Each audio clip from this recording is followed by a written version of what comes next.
Don't you hear me calling you? You're so sweet, so sweet, my little baby, so sweet.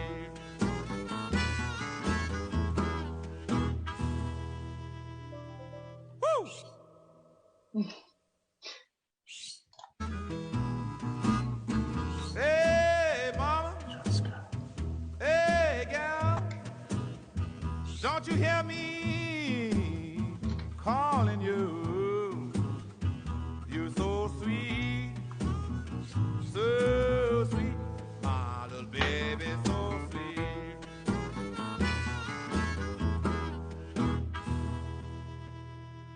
Woo! Welcome. Thanks for joining us. Please let us know in the chat where you're joining us from. We'll start in just a couple of minutes.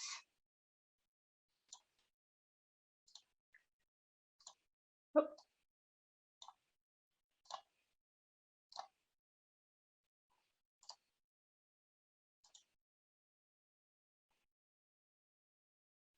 And if you're joining us on Facebook, please let us know on the Facebook comments section where you're joining us from. We'll jump from Zoom to Facebook to check on you. San Francisco, welcome.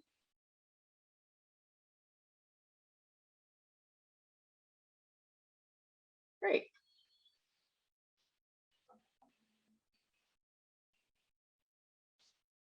We'll start in just a minute. Let's listen to this song one more time. Oakland, hey Julie. Hey, mama. Hey, gal. Don't you hear me? Hey, Sarah. You. You're so sweet, so sweet, my little baby, so sweet.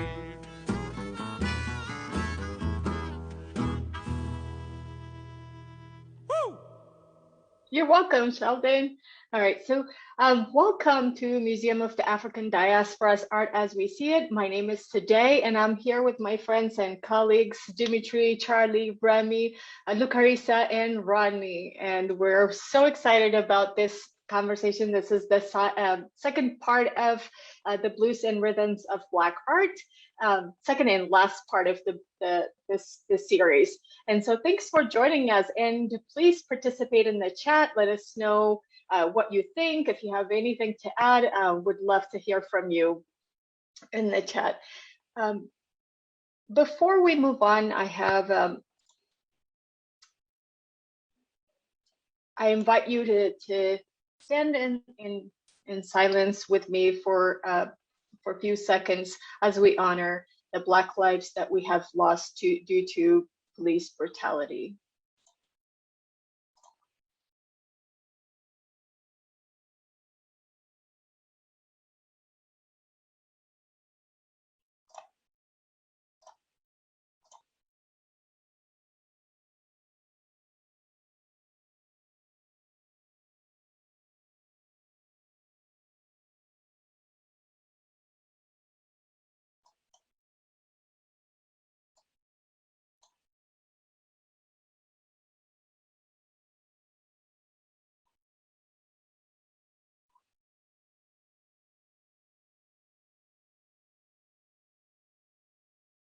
Thank you all so much.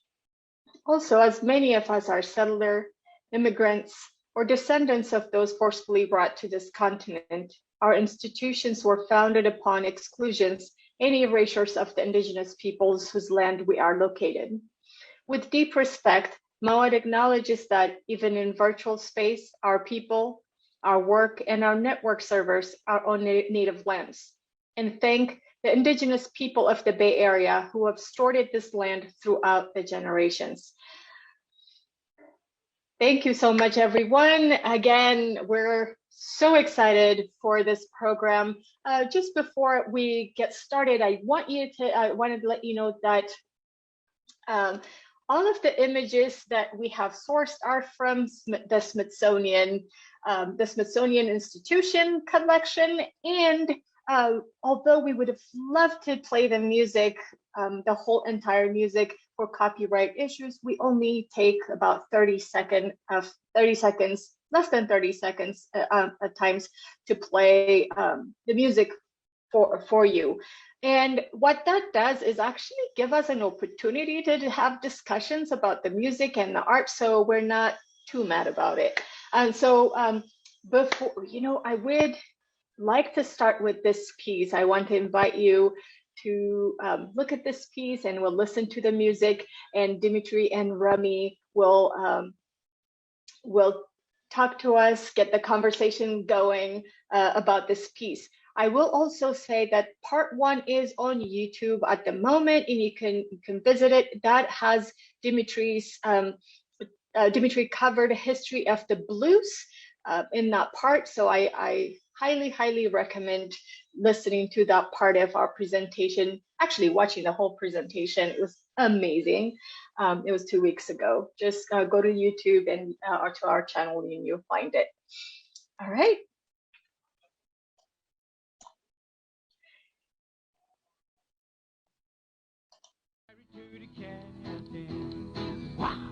Take this hammer, and carry to the captain.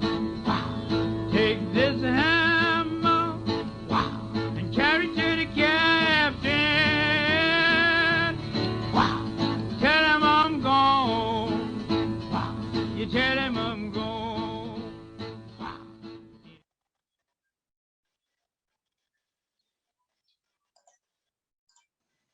Remy, I'll let you start this one Yeah. off.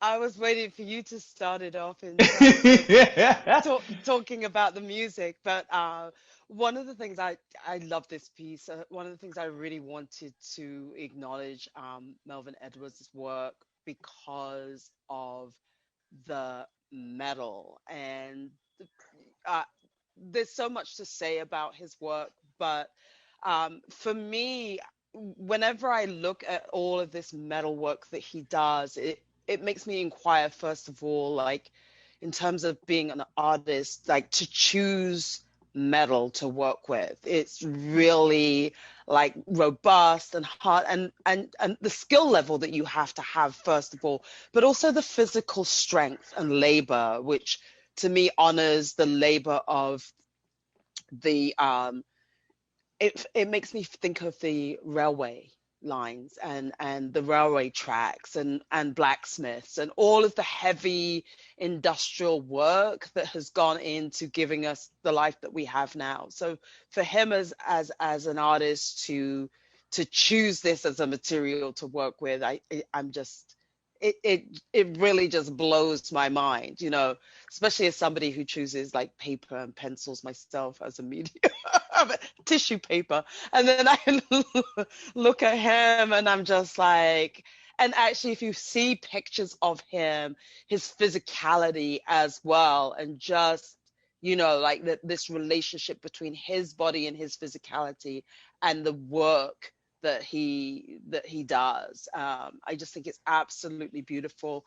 I feel like this is like an altar as well with, metal, to metal, but to Ogun as well. And I think we were talking about Shango last week and being, more like the fire as well, but also just this altar to the tools.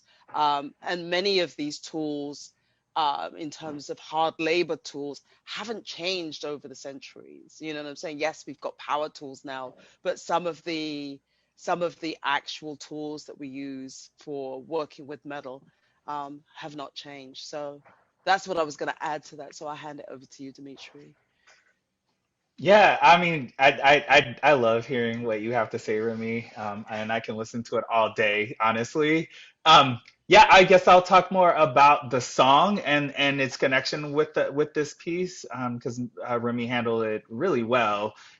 So this the song was "Take This Hammer" by Leadbelly, and he probably is not the person who originated the song. It originated in the late 1800s, actually, but his version is the most famous. And that the song connects, and I think also connects to the piece of when Lead Belly actually was imprisoned at the infamous prison in Louisiana, Angola.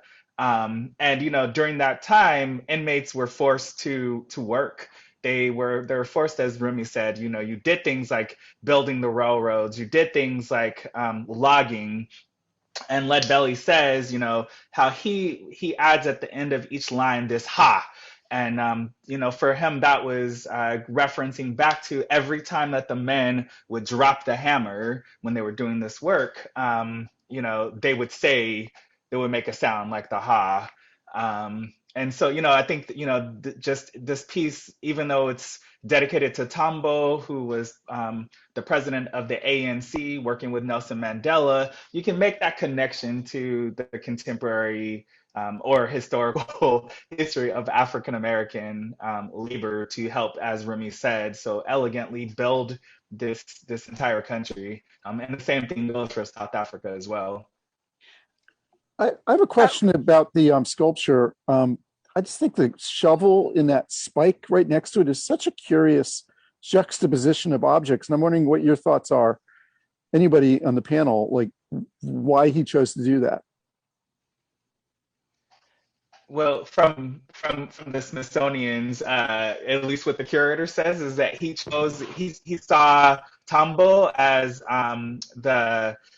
Oliver Tambo, for people who are not familiar, as the architect of this new society for South Africa. So actually, if you look, that spiky thing in front of the shovel is actually the head of a spear. Sorry. So he's even like referencing Zulu warriors with that long thing in front of the shovel is actually a spear head. And then there's also some of the elements of the railroad, like literally the spikes and the I-beams that would make up a railroad. And just as a personal reference to Oliver Tambo, his daughter and I were friends as young actors back in the day in London when her mother and her were in exile because they could not be in South Africa. But while Oliver Tambo was in South Africa, being the vice president of the ANC and fighting the for equal rights and justice there as well, and freedom, and as we still today are still fighting for our equal rights and justice. So this is interesting as well because this is also something within, I'm not that old, it's within my lifetime.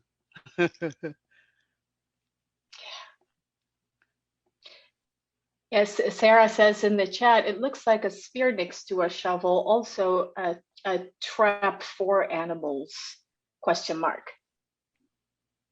Yeah. Fire material use looks unique. Yeah. It is definitely an interesting piece.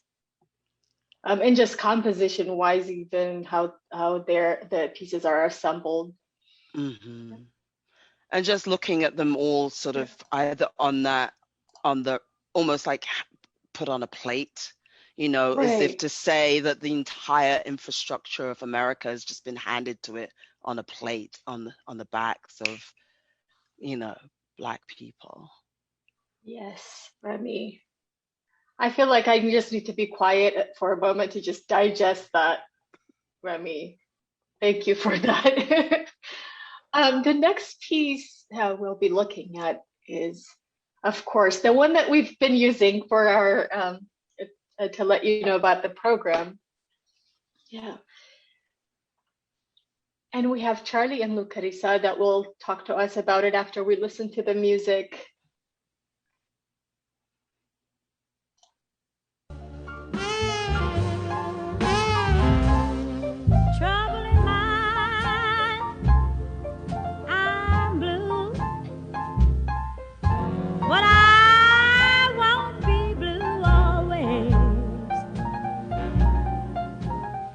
The sun's gonna shine in my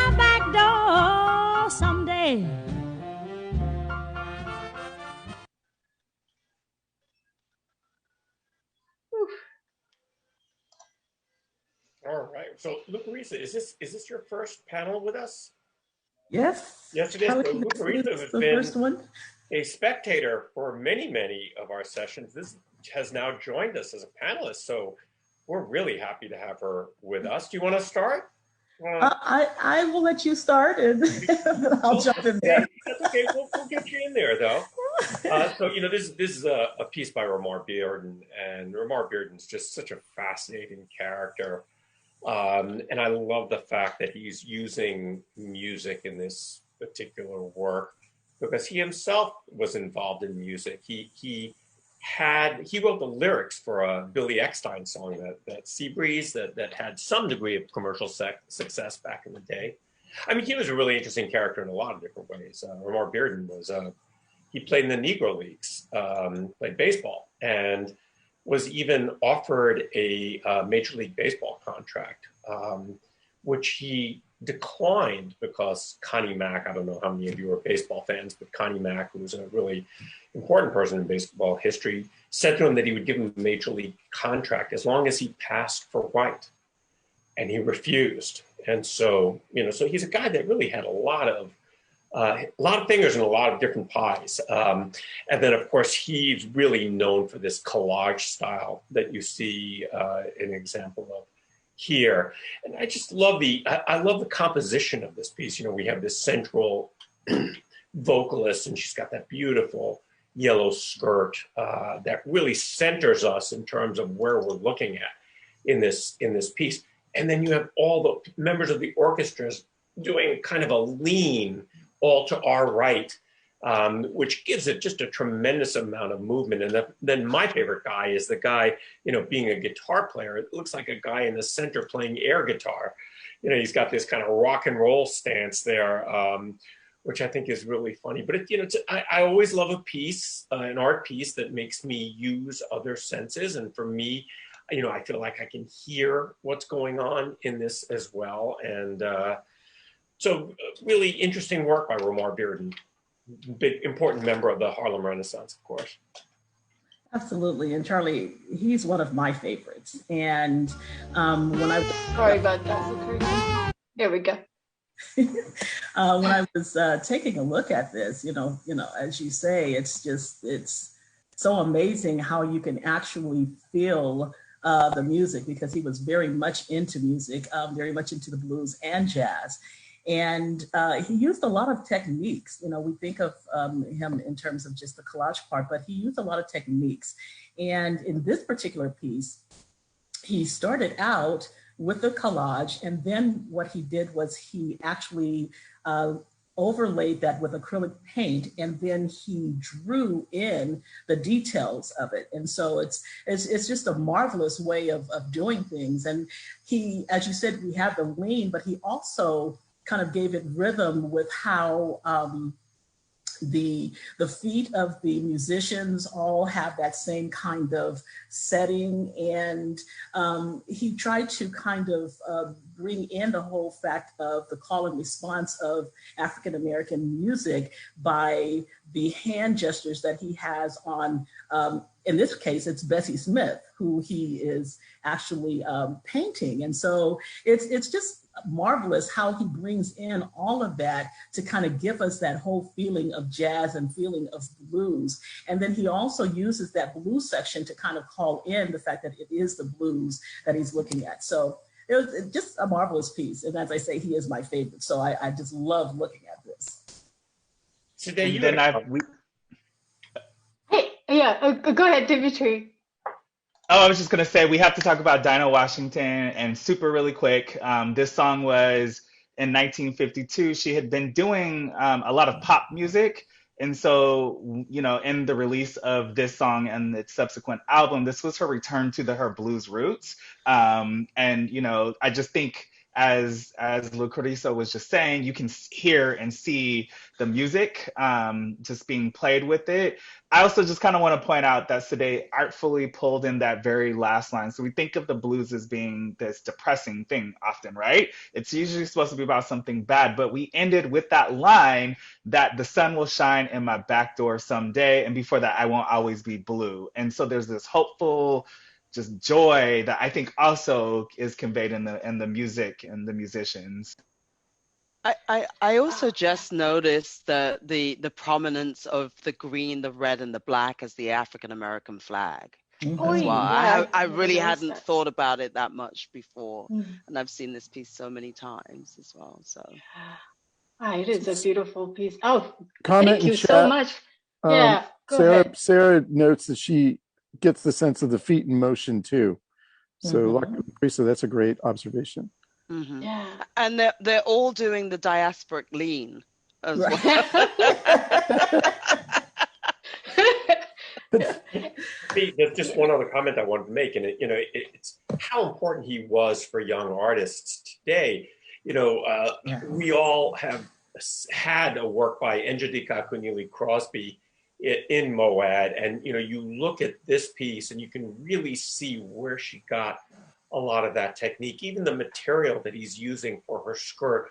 You could just imagine that being in one of her pieces right there. So it's really important player in during the Harlem Renaissance, and his importance for other Black artists. Oh, I love all of that. And Charlie, what was that word where I keep on seeing a face over here? Yeah, I see the eyes, I see the hair over here. And what was the word? I it's a forget. word called pareidolia. Pareidolia, that's right. And Okay. I'll put it in the chat. Pareidolia. I mean, it's just a term where you see faces where there really aren't faces. And a really good example is, like, if you look at a house, and there's a window and a door, and you look and go, oh, that looks, and then you see the roof looks like hair. That's an example of pareidolia. Oh, that was amazing. And so we're gonna get you dancing with this next one. All right. So You walk on the floor for me. Shake it, baby, just for me. Little baby. Shake it.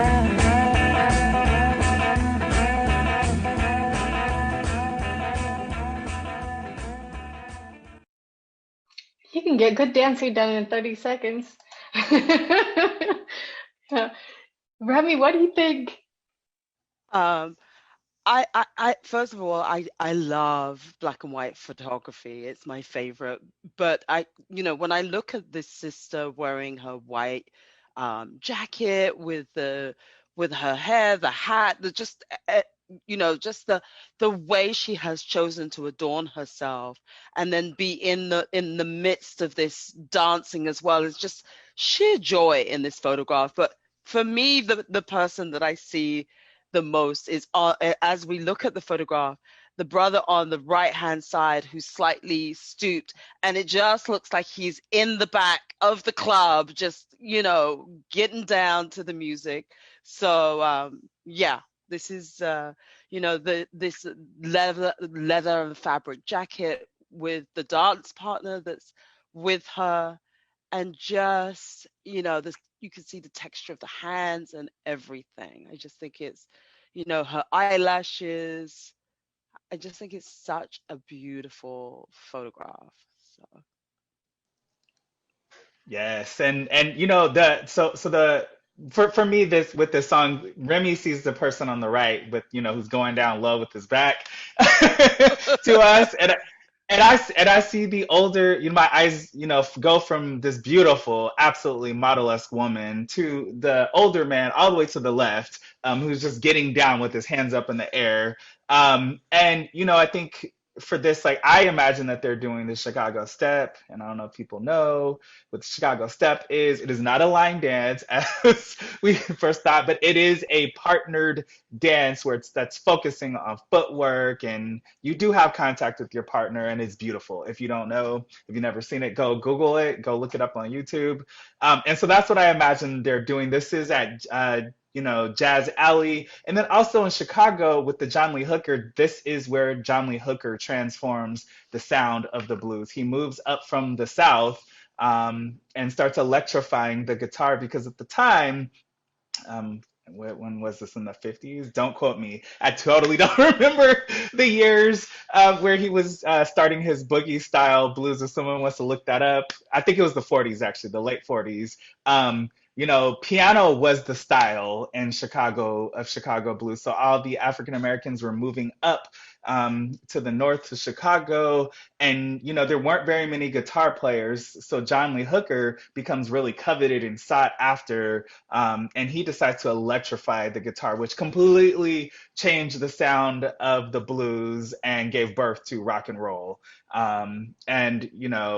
I don't know. There's just a nice little marriage with that, with the story. And then I also want to quickly talk about Roland Freeman, who is the photographer, who is still alive, DC-based artist who documents African American just our lives and our traditions. So he has a whole series in Chicago where he was documenting around the same time in the 70s, where he was documenting just life and a lot of the South Side of Chicago, but he also documents the other sides of African American life, the joy, the celebration, the freedom. And so, yeah, definitely want to make sure that we spotlight him. He also started the Group for Cultural Documentation, which exists to document African American life as it exists.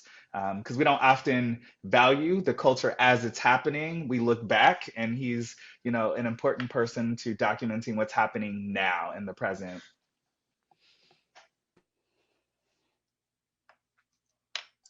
Just beautiful. And the blur on, as I see the blur with their hands, I feel like I can see movement, and I love that how that is shown. We have a comment in chat. Yeah. It says John Lee Hooker really made his sound in Detroit. He influenced artists like Buddy Guy. All beautiful. Okay. From photography, we're going to jump right into another painting. And let's listen to Dimitri curated all of this and put the music together. So I appreciate you, Dimitri. This is so much fun. The last kind word I hear my daddy say, Lord, the last kind word I hear my daddy say, if I die in the German wall.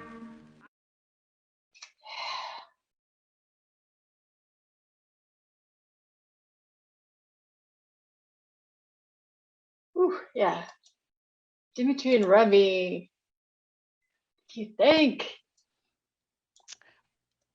For me, my central focus goes to a couple of things in this photograph. One is this kind of this weeping moon right in the middle of the piece, aside the two African heads in profile, but then just above on the left and just below that, one of the things I was saying, that when I look at this, I see that iconic slave ship shape that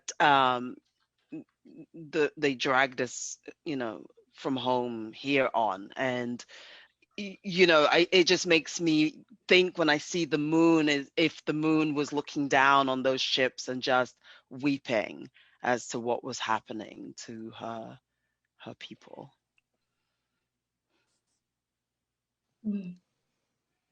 And the song is Geeshie Wiley, who was at her at the time, and I think still music historians think may have been one of the blues's greatest female musicians ever because of her unique sound and style. She only recorded one album with only 6 songs, and so this is one that we get to hear. So not a lot is known about her life. There's definitely a sadness with the glimmer of hope within that song, and I feel like that really connects with this mask that we see in the center, Right? The weeping mask. Yeah, the whipping mask also, it brought up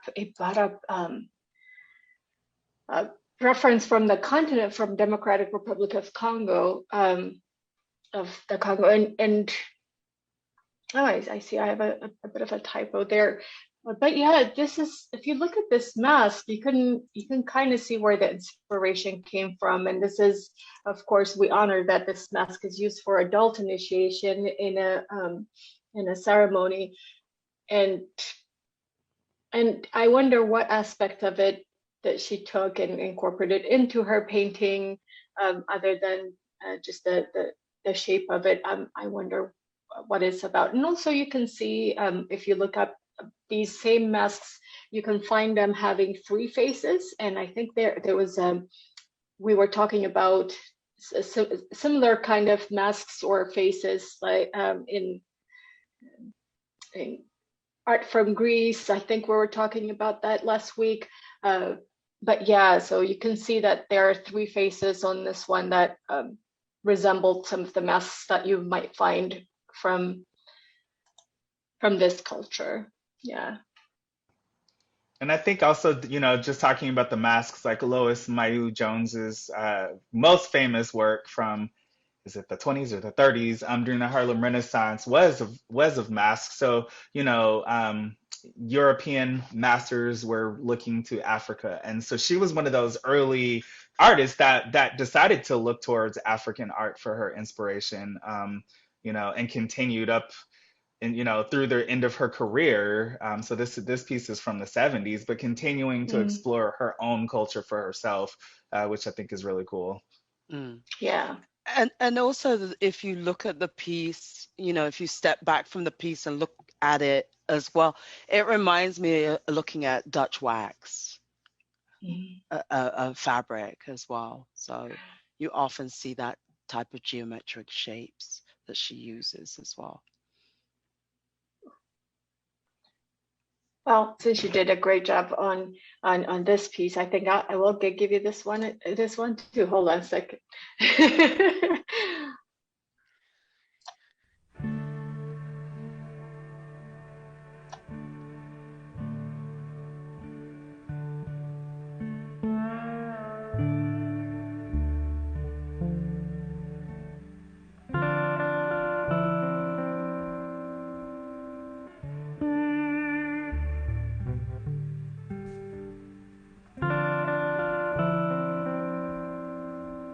Tell me where my easy rider's gone.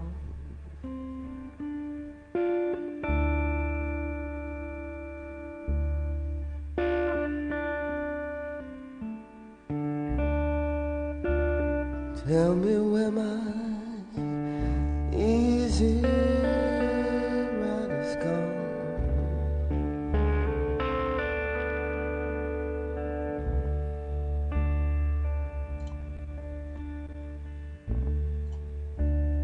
Tell me where my easy rider's.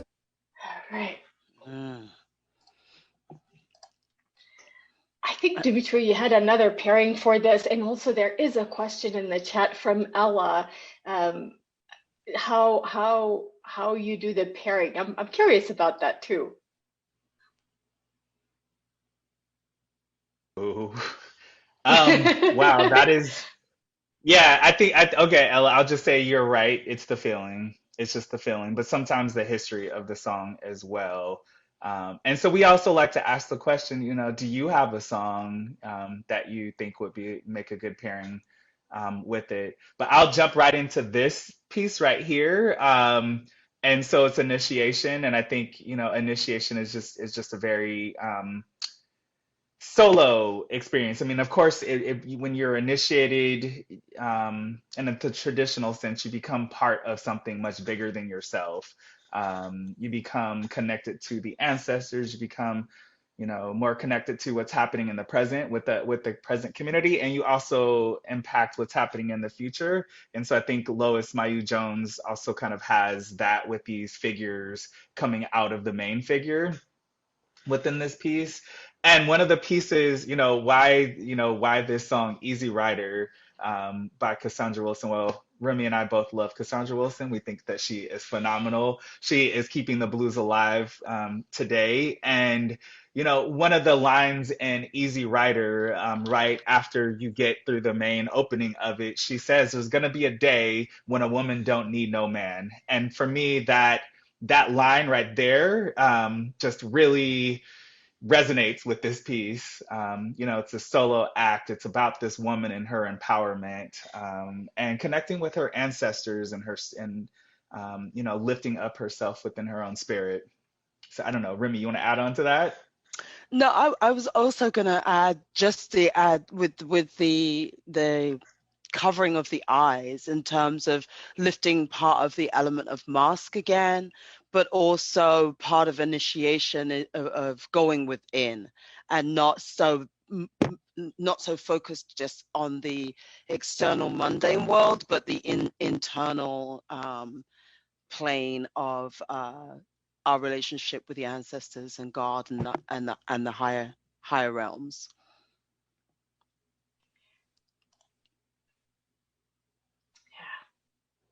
Ooh, such a good piece. Yeah, I love how the pattern, you know, we've got the pattern in the upper left and then the pattern kind of repeated, but in a different way in the bottom. And those colors, you know, yeah. It's just interesting to think about the fact that she really started as a textile artist. I mean, that's what, you know, that's where she really cut her teeth. Mm-hmm. You can see that in her work, you know, that the same kind of patterning that she would use in textiles is there in her painting as well. So it's great. It's a great piece. And I just want to let folks know that if you have attended this, since you're attending this event, we will email you the list of music with the with links that we find. So be on the lookout for a follow-up email. You also get a link to our next program, which is going to be amazing. It's Afrobeat and early Afrobeat and art of the 60s and 70s. So would love to see you there, and we'll send you the link to register on that for that as well as the list of music that Dimitri chose.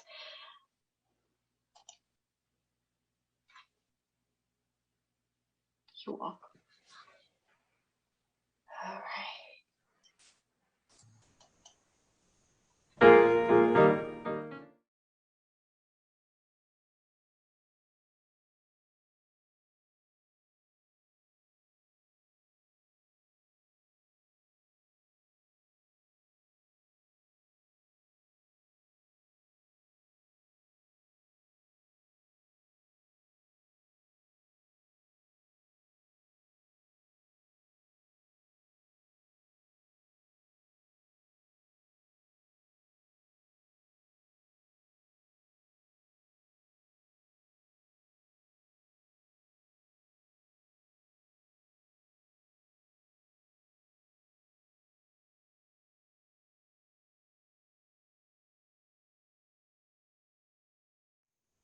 Nina Simone. I didn't realize this, but that's not really her real name. Really? Yeah, she started out as a classical pianist, but then was playing in clubs to make money. And she didn't want her parents to know that she was, you know, playing the devil's music, as it were. And she ended up Nina from Nina, which is what one of her boyfriends used to call her, and then Simone from Simone Signoret, who's a French actress. So I thought that was kind of fun. Luke, you said you have thoughts about either the music or the painting. Well, as far as the painting goes, this for me was a very surprising painting, given that Norman Lewis frequently said that art was not a tool for solving society's problem. And yet he comes up with this evening rendezvous, which is deeply political. You know, the white spots that are there are representative of Klansmen gathering, and you have the red, which is representative of bonfires that they would use, and the blue is the smokiness. I also see that the green areas that are around a kind of greenish, grayish, for me, spoke of how they would gather in, forest type areas under cover, under the cloak of darkness, to do all of this. And so, for him to make that type of statement and yet have this type of almost conflicting statement with the painting, it is just amazing to me. Just amazing to me. Yeah, I think that, Norman Lewis is such an interesting painter. First of all, he's thought of as part of the Harlem Renaissance. He actually was from Harlem, which is, I think, neat. We always think about artists coming to Harlem to be part of the Harlem Renaissance. He was actually, from Harlem, which is really interesting, and was a student of Augusta Savage, who we talked about a couple of sessions back. And I think that's really interesting. But he's someone who took a lot of grief in his artistic career because he was really interested in abstract expressionism. He wasn't really interested in sort of showing political issues in his work. And this is a piece that's really a departure from that, as you so clearly stated, Louisa, it is a political piece. You can look at it as abstract, but then when you look at it a little bit more closely, he is telling us those things. And of course, his use of, red, white, and blue in this sort of very obvious way really makes us think of, what is the America? Oh, let's see. Oh yeah, someone just wrote, no accident, the colors are red, white. Thank you, Rita, for reading my mind there. That's exactly it. And, plus for me, we talk about we talked about that word pareidolia, where you see, like faces where they don't really exist. Today was talking about how, here she looks at this and she sees a skull, and you can think about what the implications are of that. So I really love it when an artwork really takes us into like a lot of different layers. You can really look at this painting in a lot of different ways and find it satisfactory in a lot of different ways. So interesting work, interesting artist. Yes. And I gotta say, Dimitri, it was, to me, that the pairing, the music was just spot on, particularly because the song is called Mr. Backlash, and we know what backlash means. And just the gathering of Klan in itself was a backlash against what was going on at the time. They were pissed off that, we were suddenly kind of coming into getting our own rights. And so, yeah, perfect pairing. We have a comment. We have a comment in chat from Kendra. She's quoting Nina Simone as saying, "It is an artist's duty to reflect the times," and notes that Simone was never given the cred she deserves for her activism. I would just before we move on, I just want to say that Backlash Blues, just in case you don't know, was actually written by Nina Simone's dear friend, the poet Langston Hughes. Oh, okay. And he wrote it for her. Remy, go ahead. No, I was also going to say that, where we not only the backlash in terms of flogging and beatings, but also the social backlash of what that is still going on. Like the ripples of that is still felt with the, who I call the 45th Humpty Dumpty, and just the whole Tiki Torch March as well. So yeah. Whew. Thank you.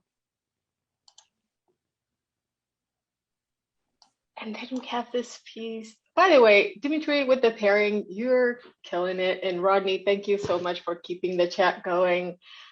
We'd love hearing from people. So let's listen to this one. Could be a spoonful of gold, just a little spoon of your precious love, satisfy my soul. Men lies about a little, some of them cries about a little, some of them dies about a little. Everything fight about a spoon.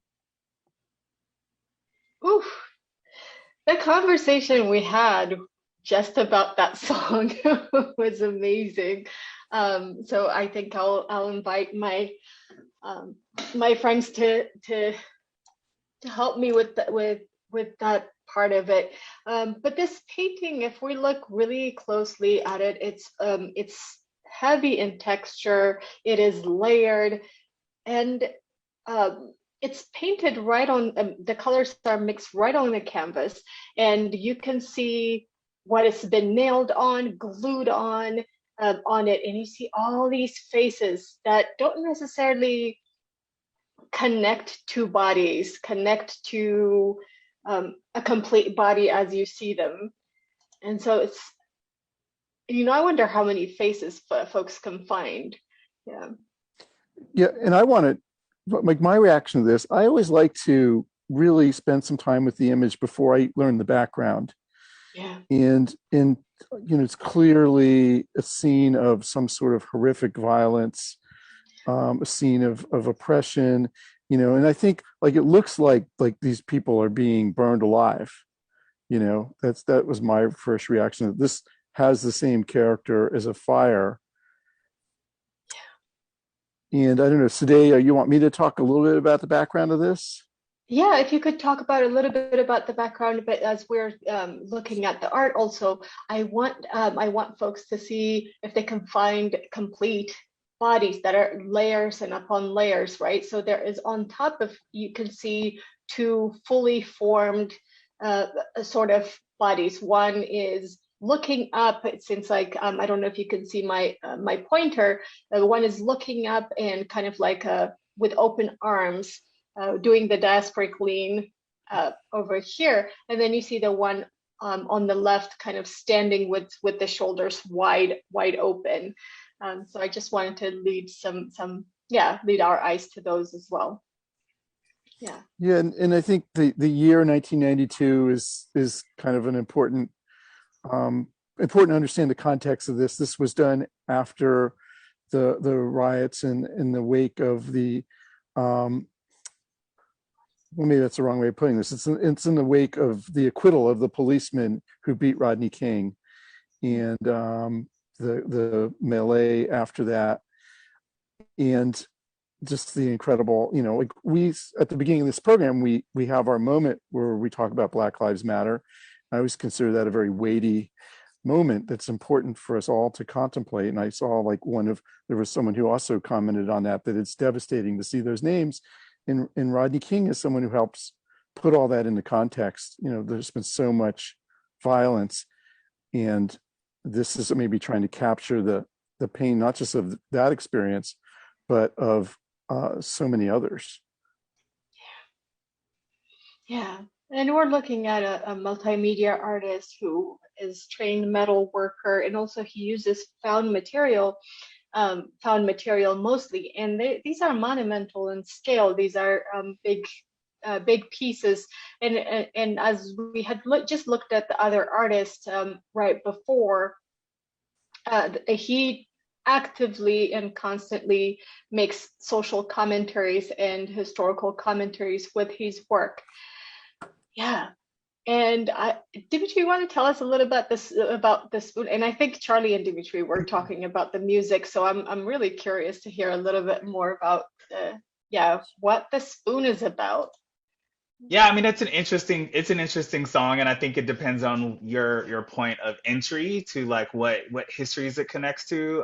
But just quickly about the song, it was written by Willie Dixon, and recorded by Howlin' Wolf, the 6'3", almost 300-pound burly voice, man, whose voice you can't you just know it. I love Howlin' Wolf. He's my favorite. And then the very next year, Etta James recorded a duet version of it with Harvey Fuqua. And then later on in the 60s, it became really popular when Cream did a cover and their own rendition of it. And so I think it depends on your point of entry. I think, Howlin' Wolf used to gyrate on the stage and grind. And so I think it was pretty clear where he was coming from with the song. I'll just leave it at that. But I think in the late '60s and in the '70s, it transformed meaning for folks. So I think it depends on when you heard it and where. Charlie? I mean, I heard this when I was a teenager, and it was the late '60s, early '70s. It was a time of a lot of drugs, and I just assumed it was a drug song. I never thought it was anything but a drug song. It is interesting to think how it depends on when you're first hearing it. As you said, Dimitri, I think that's a great way of putting it. We have a comment in chat from Anne who says the artwork reminds her of Picasso's Guernica. Mm. Certainly a similar theme. Oh, I can see it now. Yeah. And it's great that this followed the last piece, two really, really poignant pieces that do make us think of our, this one to me goes beyond politics to be just about, the incredible history of suffering.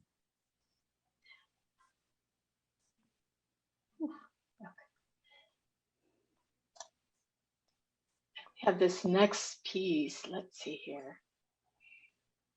Oh.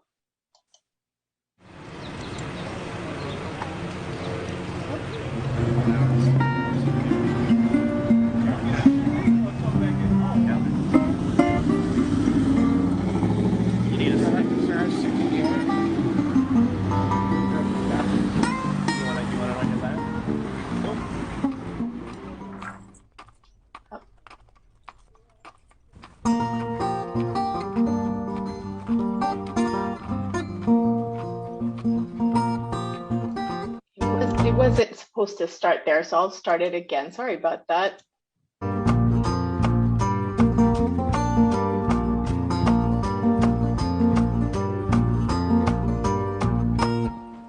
Strut, shake a song. Oh, watch her now, look at her run. Shake a song. Oh, dancing, having fun, mama, won't you rock me to my soul? Rock me to my soul. Rock me to my soul. Rock me.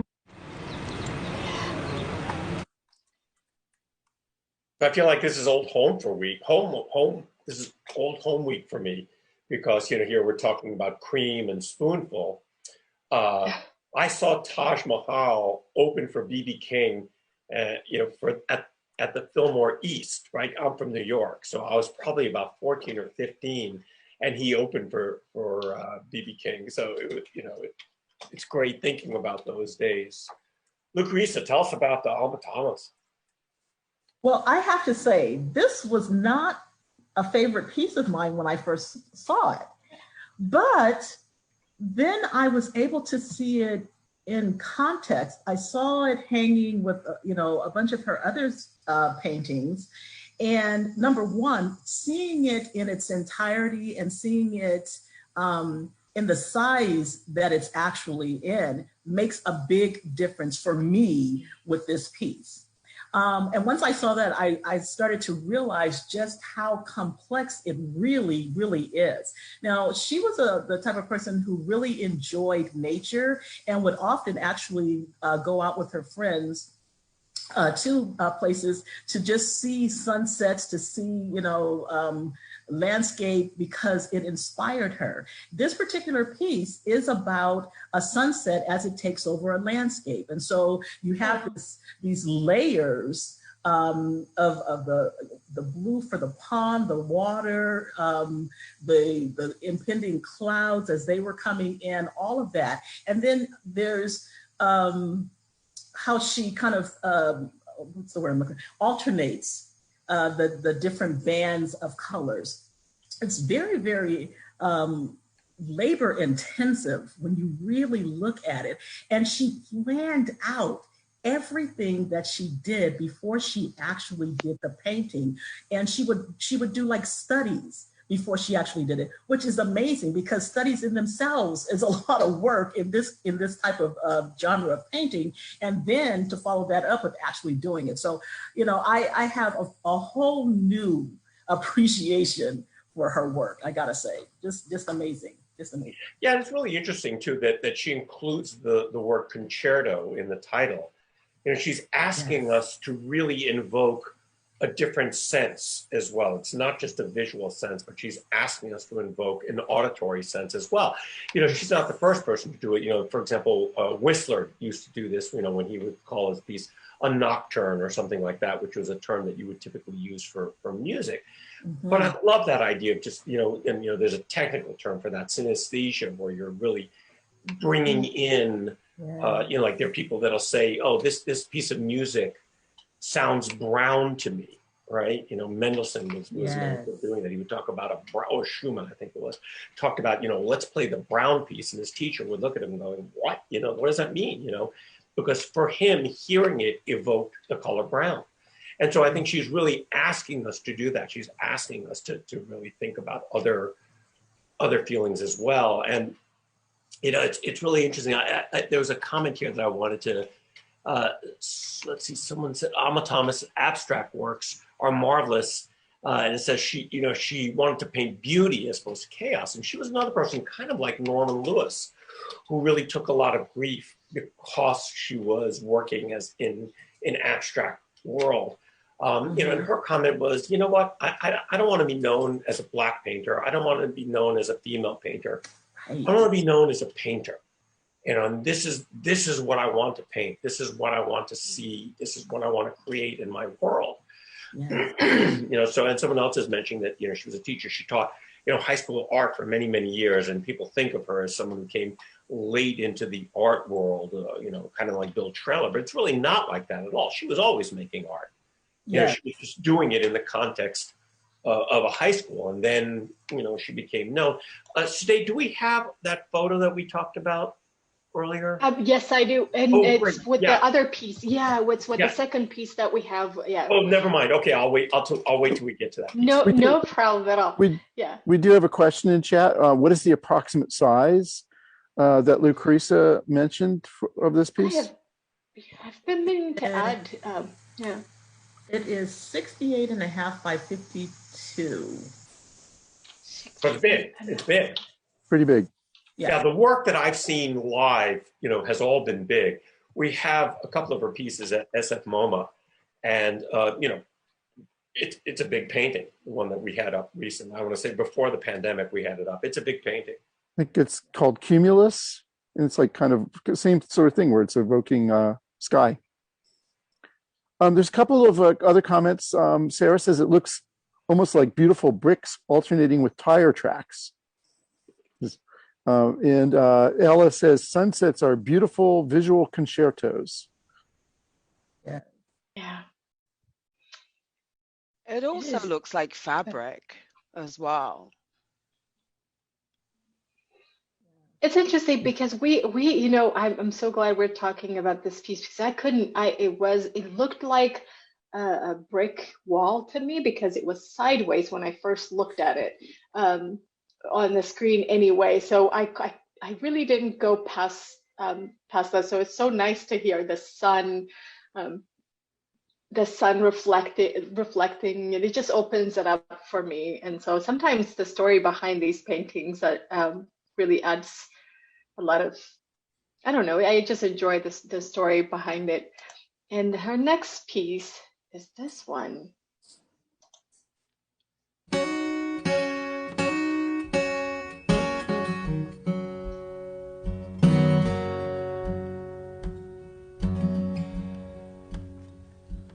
Every morning and every evening, every day I think of you, the way you love me through and through.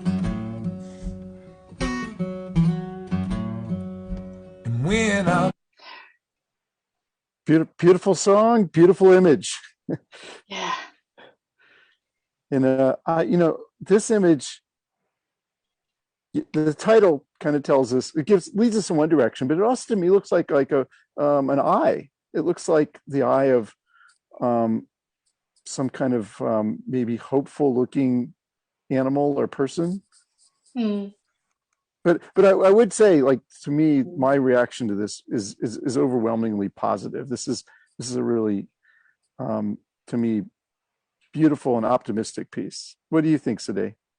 Yeah, the same for me. And I think also there's some sort of visual illusion for me I feel like it's depth. There is depth created. There's a big hole in the middle. I think about it that way. I also think about the eclipse.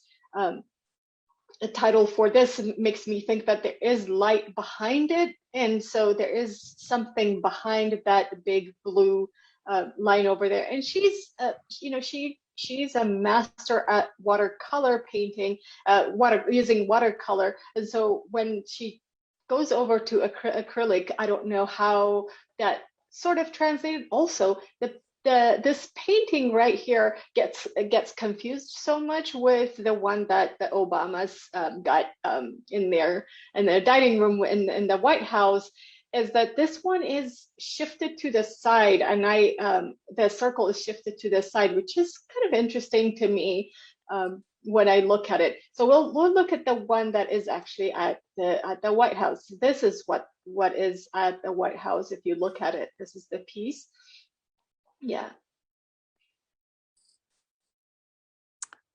I mean, one of the things about an eclipse that I think is that I got to see the last eclipse that we had on the West Coast is that the moon becomes three-dimensional. You really get a sense of it as being three-dimensional. I think her painting that circle in the middle, not in this one, but that one, like, I don't know. I'm wondering how many other people see that as three-dimensional. I certainly do.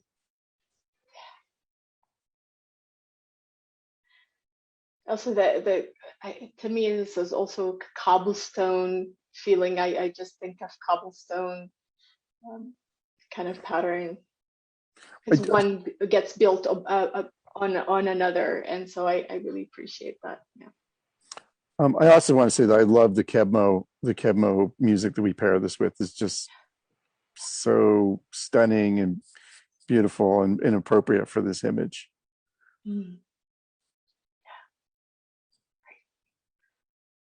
Well, I think two-dimensional, speaking of the two-dimensional, three-dimensional aspect, we have a couple of pieces that we want to look at. The next piece is huge in size and everything. Sort of. I was a catfish swimming in the deep blue sea. How'd that for you pretty well? Fishing after me. Fishing after me,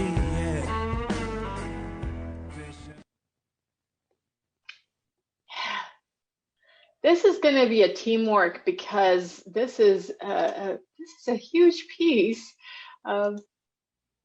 and just for the scale, purpose of scale, it is located, as we're looking at it right now, it's located in a gallery, and what you see behind you is the ceiling and the floor, and it is that big.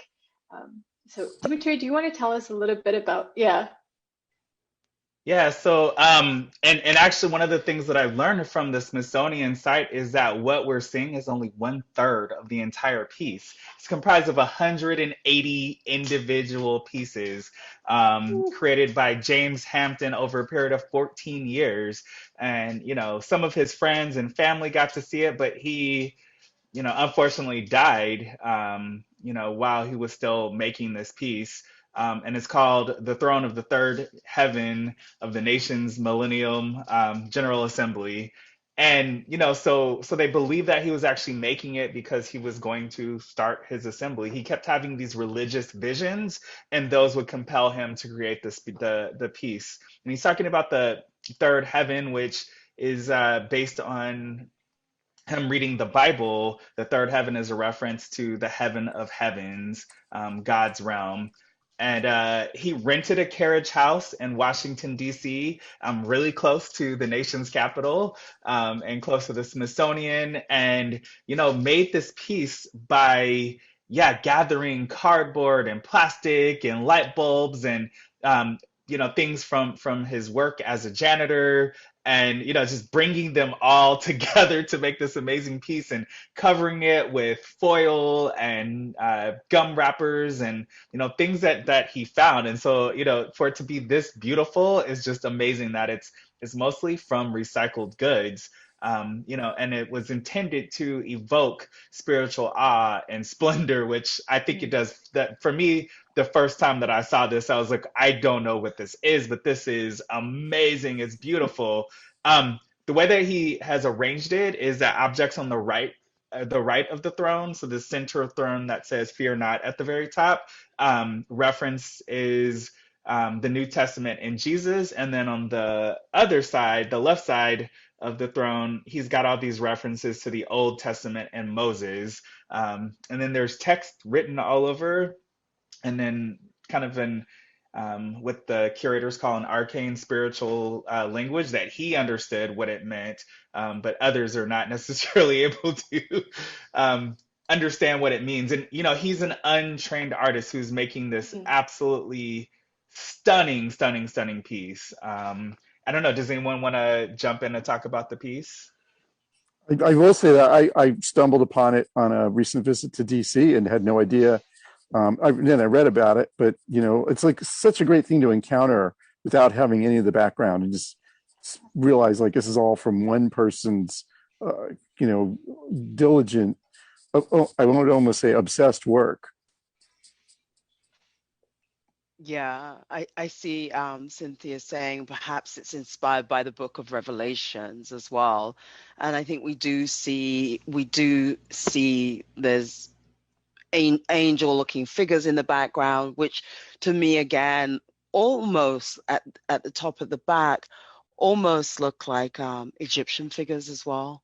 And so I feel like one of the interesting things is it not only is he talking about heavens, but it does feel like it does span across time and ages throughout the Black cultures as well. And so I find it really interesting because it does look like an altar, it does inspire that awesomeness of what is this, and it does feel to me, it feels very other than this worldly. And we definitely have to talk about the song Gary Clark Jr., because I really like to talk about, again, that blues still exists right now, and there's super famous artists like Gary Clark Jr. who are keeping it alive. And last time that we did this, we played the original recording of Catfish Blues by Robert Petway. And then just so people understand, this is probably one of the most persistent blues songs of all time. Because Gary Clark Jr., this is from 2015, I believe, is when this recording was made. So it keeps going, but Muddy Waters does his own version of it, called Rolling Stone. And, then a band takes that name from England, as well as the Rolling Stone magazine, just in case people didn't make that connection, come from Muddy Waters' rendition of this song. Then, in the 60s, Jimi Hendrix makes Voodoo Child, which is basically the same version of it. And then the very next day after he records Voodoo Child, he records Voodoo Child, which is the one where he does all these solos that, we are super famous and live in everyone's memory from Woodstock, and changed how we think of music and guitarism for the rest of time. And so Gary Clark Jr. is this artist who is picking up that same mantle, and you can hear the Jimi Hendrix influence. Thanks, Dimitri. And we have, I know we have about 10 minutes, and we have a few, actually, there we go. Just standing there, watching you make a fool of me. Look at the people. I know you're wondering what they're doing. They're just standing there,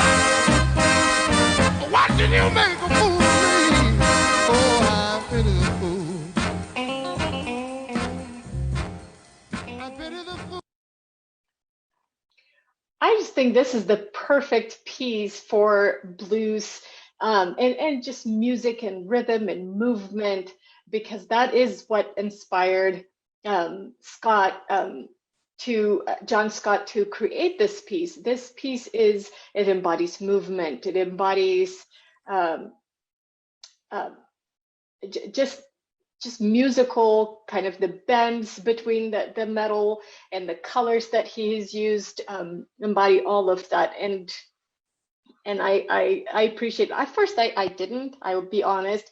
I was like, Dimitri, is this really the piece we want to choose? But then learning about it and just looking at it from different angles, it's a gorgeous piece. Yeah.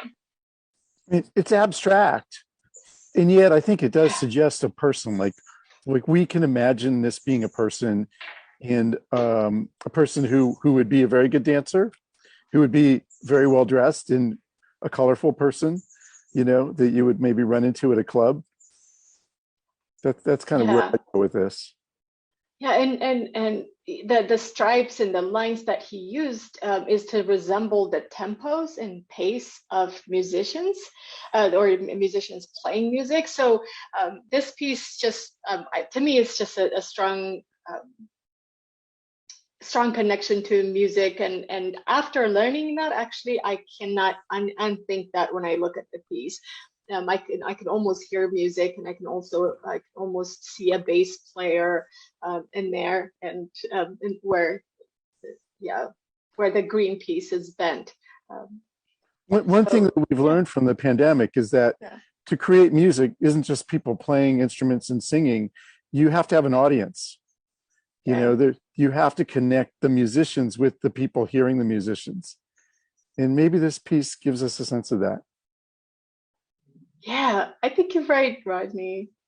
Yeah. We have 2 more pieces to go before we part today. I can't believe folks are still staying, and we're just we're loving this. All right.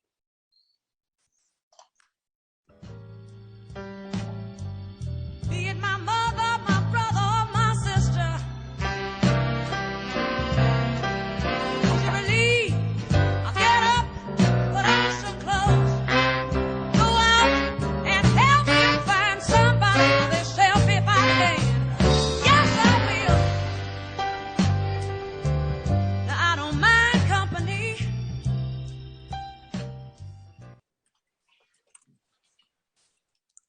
Wow. Remy, I think this piece has your name all over it. Oh, McAlane. First of all, I love the crushed blue velvet pants with the pink pumps. I mean, that's a pairing of all pairings, in terms of her fashion and what she's wearing, and the fact that she's just chilling in her apartment, just, like, how much time as Black women do we really get to just chill in our apartment, because we usually got 15 jobs to do. But also, I love this, where we see the apartment has got all of these colors as well, her use of colors. The apartment looks slightly a little over furnished with the cushions and the fabric sofa and the painting that's not quite made it to the wall, and these beautiful pink pumps that look like they are either rhinestones or glitter. Her nails are done. I mean, the sister is like got it sorted. The nails are done, the lips are done, the earrings are on, the eye makeup's on, and she's looking fabulous for herself in her own living room. I think we all need a day off to just be fabulous in our own living room. That's all I'm saying about that. Well, there's so many things I love about this piece. I really love McAlane Thomas. I think she's just so great. But, we talked the other day about, I've been doing some reading about Josephine Baker recently. And, she was known for walking around Paris with a cheetah a live cheetah. And then, you look at this cat, this big wild cat that's at the end of it. It immediately makes me think of Josephine Baker. And it's just so wonderful for so many reasons. But, this piece was commissioned to be done for Susan Rice's office, who's, of course, an American diplomat at the time. And I didn't realize, we were talking about her clothes and how wonderful her clothes are.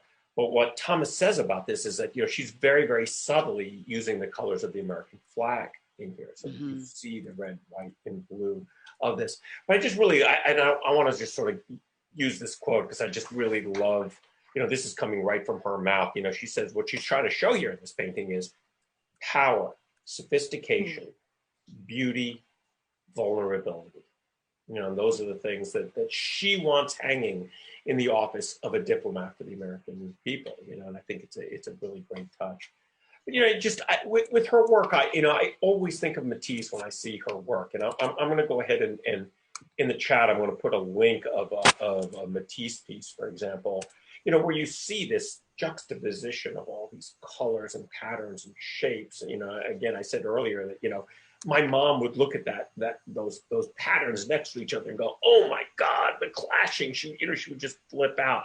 But if you look at Matisse, that's what he was doing in his work, and he was often putting really jarring patterns next to each other. And this is not me saying this. This is she definitely acknowledges Matisse as an influence for her work. So I love that. Lucrezia, other thoughts? Well, I number one, I think it's really interesting that, this is called the Portrait of Mononja. I believe that's how you pronounce it. And that is actually a real person. It's a person who is a friend now, who she met at the party of another friend and was so taken, asked her to come and to sit for her. So this is an actual person. And secondarily, I just think it's really interesting the use of rhinestones, because this was not her first choice of medium. She was in school at the time and wasn't able to afford acrylics and oils. And so she would literally go to, like a craft store, Michael's, and get these rhinestones to work with, because that's all that she could afford. She'd buy these little packets, that were a couple of bucks each, to use in her work, because that's what she could afford. So I just thought that was a really interesting aspect of it. I just think important aspect of her work was that, she's a queer artist. We talk about the male gaze, we're constantly seeing women under the male gaze. Well, here's an artist who's showing women under the female gaze. And so, she shows very often these very, very erotic works, either subtly or not so subtly. And it's just, it's interesting to see a different perspective on that than most of us are seeing through years of art history. And I also think she often uses the one of the wild cats to represent femininity and female power. I think when we had Black Refractions at Moad, we had Panthrea, which is the Black Panther that she had made out of Mickalene had used rhinestones again. And so, I think that's another thing of on one hand, you see the character just kind of very in repose and relaxed, and then you have a cheetah at the end of her pump that she could just set on you and just take you down if you were in the house without permission. Oh, and you know what? I want to hear. Yeah, go ahead, Lucrezia. Oh, I was just going to say, just kind of adding to what Remy was saying, that with that whole the whole cat and the female power, I was watching a video where Mickalene was saying that this piece was also about women owning and claiming their space. So definitely the female power. Yes, and speaking of the female power, women owning, I want to hear about the song pairing, Aretha Franklin, for this one. Dimitri, please. Yes. Yeah, so I'll keep it really quick, but just the connection. I put the link in the chat so folks that are with us can click on it. It's in the New Yorker for those of you who can't see it. But Aretha Franklin debuted this song, Dr. Feelgood, in 1971 in San Francisco at Fillmore West. And so she was coming out to, to play for the hippies, as she called it, and very concerned about their reception. And so she goes into the song. You have to read the article where she starts to ad lib. But I just want to pull out this really quick thing. It was a breakthrough success, but also the author of the article that I put in there, Emily Lordy, says this song was, because Aretha Franklin came from gospel and soul. And so this is a very overtly sexual song. And so she says, a woman's sexual authority need not compromise her spiritual leadership, but might actually fuel it. And for me, that is just like sums up the connection of what this piece by Micheline Thomas is all about. It's this strong sexuality and ownership of it that does not compromise.